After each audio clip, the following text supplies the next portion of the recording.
Hi. So இன்னைக்கு என்ன பார்க்க போகிறோம் அப்படின்னா IPv6. ஸோ IPv4 பற்றி நம்ம ஆல்ரெடி பார்த்து முடிச்சிட்டோம். இது IPv6. ஐபின்னா இன்டர்நெட் ப்ரோட்டோகால், V6னா வெர்ஷன் 6. சரிங்களா? சரி, இப்போ IPv6 ஏன் கண்டுபிடிச்சாங்க அப்படின்னா, இப்போ முன்னாடியெல்லாம் வந்து பார்த்தீங்க அப்படின்னா, இப்போ எவ்வளோ பேருக்கு அது தெரியும்னு தெரியல. கம்ப்யூட்டர் வந்து பார்த்தீங்கன்னா டிஸ்ட்ரிக்ட்க்கு ஒன்று தான் இருக்கும். அதுக்கப்புறமா என்னாச்சு அப்படின்னா, கொஞ்சம் கொஞ்சமாக தாலுக்கா ஆஃபீஸ்க்கெல்லாம் கொண்டு வந்தாங்க. கொஞ்சம் கொஞ்சமாக பெரிய பெரிய ஆஃபீஸில் மட்டும் வர ஆரம்பிச்சிச்சு.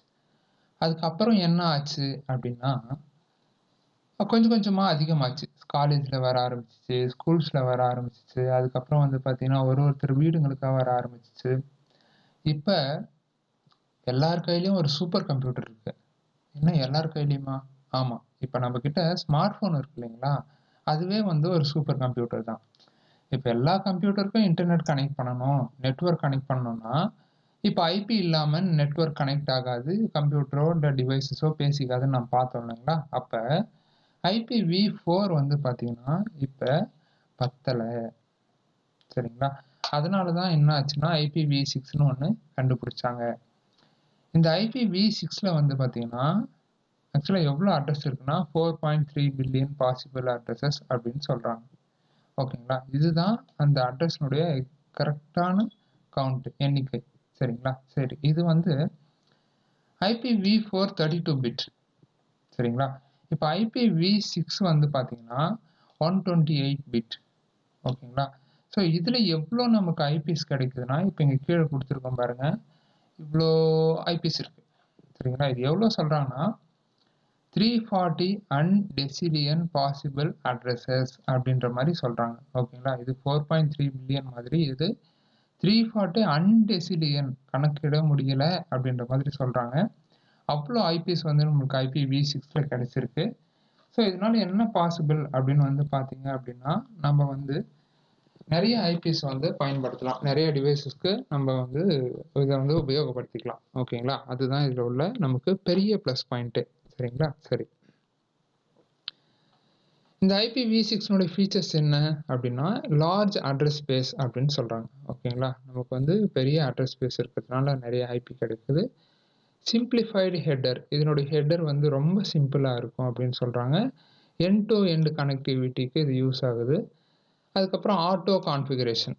ஓகேங்களா? ஸோ டிஃபால்ட்டாகவே சிஸ்டம்க்குன்னு சொல்லிட்டு சில ஐபிஸ் வந்து ஆட்டோமேட்டிக்காக கான்ஃபிகர் ஆகி இருக்கும். ஓகேங்களா? சரி, அதுக்கு அடுத்ததாக வந்து பார்த்தீங்கன்னா, இது வந்து ரூட்டிங்க்கு வந்து கொஞ்சம் ஃபாஸ்ட்டாக இருக்குது அப்படின்னு சொல்கிறாங்க. ஐபி செக்யூரிட்டி ஃபீச்சர்ஸ் இதில் இருக்குதுன்னு சொல்கிறாங்க. அதாவது IPv4 இருக்கும்போதே இந்த ஐபி செக்யூரிட்டி கண்டுபிடிச்சாங்க. ஆனால் இது மேஜராக யூஸ் ஆகுறதுன்னு வந்து பார்த்தீங்க அப்படின்னா IPv6ல் தான். இப்போ IPv4ல் நம்ம நெட்வொர்க் அட்ரஸ், ப்ராட்காஸ்ட் அட்ரஸ்னு பார்த்தோம். அந்த மாதிரி இதில் ப்ராட்காஸ்ட் கிடையாது அப்படிங்கிறாங்க. எல்லா ஐபிஸுமே யூஸ் பண்ணிக்கலாம். ஸோ ஐபி வேஸ்ட் ஆகாது.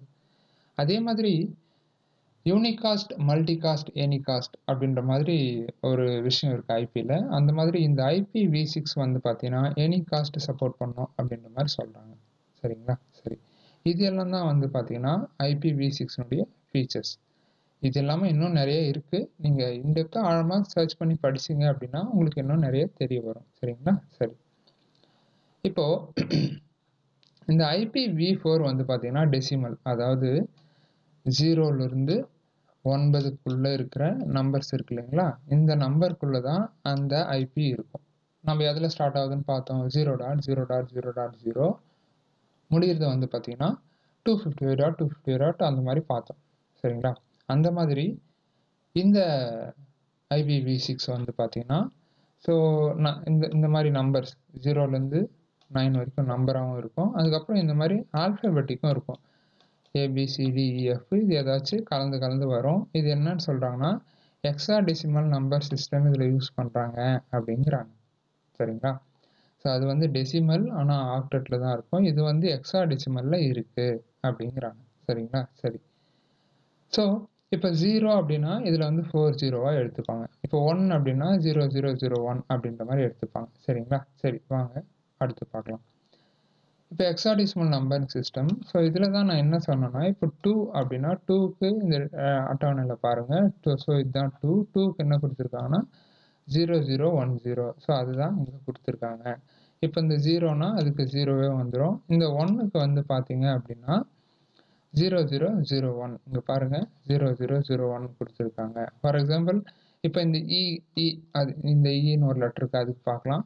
இக்கு வந்து பார்த்தீங்கன்னா 1110.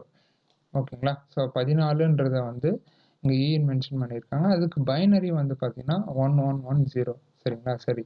இப்போ இந்த எல்லா ஐபியுமே நம்ம வந்து பைனரியாக எழுதுனா எப்படி இருக்கும்? இப்போ பாருங்க, கலர் கலராக நான் ஏன் கொடுத்துருக்கேன் அப்படின்னா வித்தியாசம் தெரியணும் அப்படின்றதுக்காக கொடுத்துருக்கேன். இந்த 2க்கு வந்து ஃபஸ்ட்டு 4 டிஜிட் எடுத்துக்கோங்க. அடுத்து இந்த 0க்கு திருப்பி ஒரு 4 டிஜிட், அதுக்கப்புறம் ஒரு 4 டிஜிட், அதுக்கப்புறம் ஒரு 4 டிஜிட். ஓகேங்களா? இது ஒன்று வந்து பார்த்தீங்கன்னா 16 பிட்டாக இருக்கும். ஓகேங்களா? 16. ஸோ 1 2 இங்கே கூட்டிக்கலாம். 1 2 3 4 5 6 7 8. ஸோ டோட்டலாக 16 இன்ட்டு 8 அப்படின்னு போட்டிங்கன்னா, சாரி 18 போட போகிறேன் நான், 8. ஓகேங்களா? ஸோ 16 இன்ட்டு 8 அப்படின்னு போட்டிங்கன்னா உங்களுக்கு வந்து இந்த 128 பிட் வந்து வந்துடும். ஓகேங்களா? ஸோ இந்த IPv6 வந்து பார்த்தீங்கன்னா டோட்டலாக 128 பிட். இது எப்படின்னா, ஸோ IPv4ல 1188 பிட் இருக்கிற மாதிரி இது 11 16 பிட். சரிங்களா? ஸோ இப்போ அந்த மாதிரி இப்போ ஒன்றுத்துக்கும் பார்த்தீங்கன்னா ஒரு கலரில் வந்து நான் வந்து பிரித்து எழுதியிருக்கேன். சரிங்களா? இங்கே 2001னா அதுக்கான பைனரி வந்து இதுதான். அதுக்கப்புறம் 0000க்கு பைனரி 3823. ஸோ நம்ம மேலே கொடுத்துருக்கோம் இல்லைங்களா, அந்த டேபிளர் காலம் வச்சு நீங்களே தாராளமாக வந்து இதெல்லாம் பிரித்து எழுதி பார்க்கலாம். சரிங்களா? நீங்கள் வேணால் இதை ஒரு பேப்பரில் கூட எழுதி அந்த டேபிளர் காலம் வச்சுட்டு நீங்கள் பிரித்து கூட எழுதி அப்புறம் மேட்ச் பண்ணி பாருங்கள் கரெக்டாக வருதா அப்படின்னு சொல்லிட்டு. சரிங்களா? ஸோ இதுதான் வந்து பார்த்தீங்கன்னா IPv6. சரி, இப்போது இதில் சில ரூல்ஸ் எல்லாம் இருக்குது. இங்கே இவ்வளோ பேர் ஐபி இருக்கோ அதை அப்படியே நம்ம வந்து இன்சர்ட் பண்ணணுமா, அப்படியே எழுதணுமானா அதுக்கு ஒரு சில ரூல்ஸ் எல்லாம் வச்சுருக்காங்க. அது என்ன ரூல் அப்படின்றத நான் சொல்கிறேன். ஸோ இங்கே 1 2 3 4 5 6 7 8. ஸோ மொத்தமாக 8 இருக்குது இல்லைங்களா? இப்போ அடுத்து வந்து பார்த்தீங்கன்னா 1 2 3 4 5 6 7 8 இருக்குது. ஆனால் ஏதோ ஒரு மாற்றம். என்ன மாற்றம்னு வந்து பார்த்தீங்கன்னா இங்கே 00 கொடுத்துருக்காங்க பார்த்தீங்களா, அந்த 0வை இங்கே எடுத்துட்டாங்க. சரிங்களா? இப்படியும் எழுதலாம். இது அதாவது இது ஃபஸ்ட்டு ரூல். இப்படி ஃபுல்லாகவும் எழுதலாம். அப்படி இல்லையா இப்படியும் மென்ஷன் பண்ணலாம். இது செகண்ட் ரூல். தேர்ட் ரூல் என்னன்னா, இப்போ இங்கே இருக்கிற 0வையும் எடுத்துட்டாங்க. ஓகேங்களா? ஸோ இந்த மாதிரி நமக்கு மென்ஷன் பண்ணியிருந்தா அந்த இடத்துல, ஸோ இந்த டாட்டுக்கு பதில் 4 0வும் இந்த டாட்டுக்கு பதில் 4 0வும் இங்கே இருக்குது அப்படின்னு நம்ம நினச்சிக்க வேண்டியதுதான். சரிங்களா? ஸோ இதுதான் பண்ணியிருக்காங்க. ஓகேங்களா? ஸோ இதை வந்து சிங்கிள் 0ன்னு நம்ம எழுதலாம். இப்போ இது வந்து ரூல் நம்பர் 4. இதில் என்ன பண்ணியிருக்காங்க அப்படின்னா, இந்த 4 0க்கு பதில் நமக்கு இங்கே ஒரே ஒரு 0வை கொடுத்துருக்காங்க. சரிங்களா? அதாவது இது சிங்கிள் 0வாகவும் எழுதிக்கலாம், இல்லை நம்ம வந்து ஒமிட் பண்ணிட்டு இந்த மாதிரியும் எழுதலாம். சரிங்களா? இந்த மாதிரி ஒரு 4 ரூல்ஸ் தான் என்ன பண்ணுறாங்க அப்படின்னா IPv6 நம்பரை வந்து எழுதுறதுக்கு அவங்க பயன்படுத்துகிறாங்க. ஓகேங்களா? அதனால சில இடத்துல ரொம்ப சின்னதாகவே இருக்கும். ஆனால் வந்து பார்த்தீங்கன்னா அந்த இடத்துல நீங்கள் கூர்ந்து கவனிச்சிங்கன்னா உங்களுக்கு சென்டரில் ஜீரோஸ் எல்லாம் ஆட் ஆகி வந்திருக்கும். சரிங்களா? ஸோ இது வந்து IPv6 எழுதுறதுக்கான சில ரூல்ஸ். சரி, அடுத்து பார்ப்போம். ஸோ இப்போ நம்ம IPv4ல ஏன் நான் IPv4 சொல்கிறேன்னா, உங்களுக்கு அதோட கம்பேர் பண்ணி படிச்சிங்க அப்படின்னா உங்களுக்கு ரொம்ப ஈஸியாக புரிஞ்சிடும். அதனால தான் IPv4ன்னு நான் சொல்கிறேன். சரிங்களா? சப்போஸ் அந்த வீடியோ பார்க்காம இருந்தீங்க அப்படின்னா அந்த வீடியோவை பார்த்துருங்க, உங்களுக்கு ரொம்ப எளிமையாக போயிடும். சரிங்களா? சரி, இங்கே 2001. ஓகேங்களா? அடுத்து 0000ன்னு இருக்குது, அடுத்து 3823ன்னு இருக்குது, அதுக்கு அடுத்து வந்து பார்த்தீங்கன்னா EFD1ன்னு இருக்குது. சரிங்களா? சரி, இப்போ இது இங்கே என்ன சொல்ல வராங்க அப்படின்னா, இப்போது IPv4ல நெட்வொர்க்கு ஹோஸ்ட்டுன்னு சொல்லி 2 விதமாக பார்த்தோம். அந்த மாதிரி இங்கே நெட்வொர்க் வந்து பார்த்தீங்கன்னா இதுதான் அப்படின்னு சொல்கிறாங்க, ஹோஸ்ட் வந்து பார்த்தீங்கன்னா மீதி இதுன்னு சொல்கிறாங்க. ஓகேங்களா? ஸோ 128ல 64 பிரிக்கிறாங்க. ஒரு 64 வந்து பார்த்தீங்க அப்படின்னா உங்களுக்கு வந்து சப்நெட்டும் ப்ளஸ் வந்து நெட்வொர்க்கும் வந்துடும். ஸோ மற்ற 64 வந்து ஹோஸ்ட்னு சொல்கிறாங்க. அதாவது சிஸ்டமுக்கு கொடுக்கக்கூடிய ஐடிஸ், ஓகேங்களா, இன்டர்ஃபேஸ் ஐடின்னு சொல்கிறாங்க. இப்போ இந்த குளோபல் ப்ரீஃபிக்ஸ் இருக்கு இல்லைங்களா, அந்த குளோபல் ப்ரீஃபிக்ஸ் வந்து பார்த்தீங்க அப்படின்னா ஃபிக்ஸ்டு, இது வந்து மாற்ற மாட்டாங்க. அதுக்கப்புறம் இந்த சப்நெட் மாஸ்க்கை வச்சு என்ன பண்ணுவாங்கன்னா, சப்நெட் ஐடியை வச்சு இது இங்கே உள்ளதை எல்லாத்தையும் கொஞ்சம் கொஞ்சமாக சேஞ்ச் பண்ணி அதுக்கப்புறமா இங்கே வந்து ஹோஸ்ட் கண்டுபிடிப்பாங்க. அந்த ஹோஸ்ட் தான் வந்து பார்த்தீங்கன்னா கம்ப்யூட்டர்ஸ்க்கெல்லாம் யூஸ் பண்ணுவாங்க. இது வந்து பார்த்தீங்கன்னா ரொம்பவே பெருசாக வரும், சரிங்களா. அதனால இதுக்குள்ளே இன்டெப்த்தாக நம்ம போக போக இன்னும் நிறைய விஷயங்களை பார்க்க முடியும். நம்ம இந்த ஃபஸ்ட்டு பேசிக் மட்டும் பார்த்துட்டு நம்ம போகலாம், சரிங்களா. சரி, ஸோ இப்போ இது புரிஞ்சிருக்கும்னு நினைக்கிறேன். ஸோ இது வந்து பார்த்தீங்கன்னா நெட்வொர்க்கும், இது வந்து பார்த்தீங்கன்னா ஹோஸ்ட், சரிங்களா. சரி, இந்த சென்டரில் இருக்கிறது சப்நெட், ஓகேங்களா. சரி, அதுக்கடுத்து இந்த ஹெக்ஸாடெசிமல் நம்பரிங் சிஸ்டமில் வந்து பார்த்தீங்கன்னா இதை வந்து நம்ம IPv4ல கிளாஸஸ் பிரிச்சிருக்கிற மாதிரி, ஸோ இதுலேயும் சில விஷயங்களை பிரிச்சிருக்காங்க. என்னன்னா, இப்போ global, unicast, unique local, link local, multi cost, any cost அப்படின்னு பிரிச்சிருக்காங்க, ஓகேங்களா. சரி, குளோபல் யூனிகாஸ்ட்னா அது எங்கே ஸ்டார்ட் ஆகும்னா 20ல ஸ்டார்ட் ஆகும், சரிங்களா. இதை வந்து என்ன சொல்கிறாங்கன்னா பப்ளிசி ரூட்டபிள், ஓகேங்களா. ஸோ பப்ளிக்காக நம்ம ரூட் பண்ணுறதுக்காக இதை யூஸ் பண்ணுவாங்க அப்படின்ற மாதிரி சொல்கிறாங்க, ஓகேங்களா. அதாவது இன்டர்நெட் ப்ரொவைட் பண்ணுறவங்க இந்த ரூட்டர் கான்ஃபிகர் பண்ணுற இடத்துலலாம் இதை வந்து யூஸ் பண்ணுவாங்க அப்படின்ற மாதிரி சொல்கிறாங்க, சரிங்களா. சரி, அதுக்கடுத்து யூனிக் லோக்கல், இது FCன்னு ஸ்டார்ட் ஆகும், ஓகேங்களா. ஸோ இது என்னன்னு சொல்கிறாங்க அப்படின்னு வந்து பார்த்தீங்க அப்படின்னா, உங்களுக்கு வந்து எங்கெல்லாம் லேண்ட் கனெக்டிவிட்டி யூஸ் பண்ணுறோமோ அங்கே ரூட்டபிளுக்காக யூஸ் பண்ணுவாங்க அப்படின்ற மாதிரி சொல்கிறாங்க, சரிங்களா. சரி, அதுக்கடுத்து லிங்க் லோக்கல், இது FEன்னு ஸ்டார்ட் ஆகும் அப்படின்னு சொல்கிறாங்க. இதை வந்து நான் ரூட்டபிள், ஓகேங்களா. இது வந்து பார்த்தீங்கன்னா லோக்கல் ஏரியா கனெக்ஷன் இருக்கு இல்லைங்களா. இப்போ நீங்கள் ஒரு கம்ப்யூட்டர், நான் ஒரு கம்ப்யூட்டர் வச்சு கனெக்ட் பண்ணுறேன், அப்படி இல்லை அப்படின்னா நம்ம ஆஃபீஸில் ஒரு 50 கம்ப்யூட்டர் 100 கம்ப்யூட்டர் வச்சு கனெக்ட் பண்ணுறாங்க அப்படின்னா ஜஸ்ட் கம்ப்யூட்டர்ஸ்க்கு கொடுக்குறது, இது ரூட்டபிளுக்காக யூஸ் பண்ணுறது இல்லை. அதாவது இந்த யூனிக் லோக்கலும் லிங்க் லோக்கலும் கொஞ்சம் சிமிலர் தான், பெருசாக டிஃப்ரென்ஸ் இல்லை. என்னன்னா இது ரூட்டரில் யூஸ் பண்ணுவாங்க லேண்டில், இது ஜென்ரலாக யூஸ் பண்ணுவாங்க, ஓகேங்களா. அதுதான் சொல்லியிருக்காங்க, வேறு எதுவும் சொல்லலை.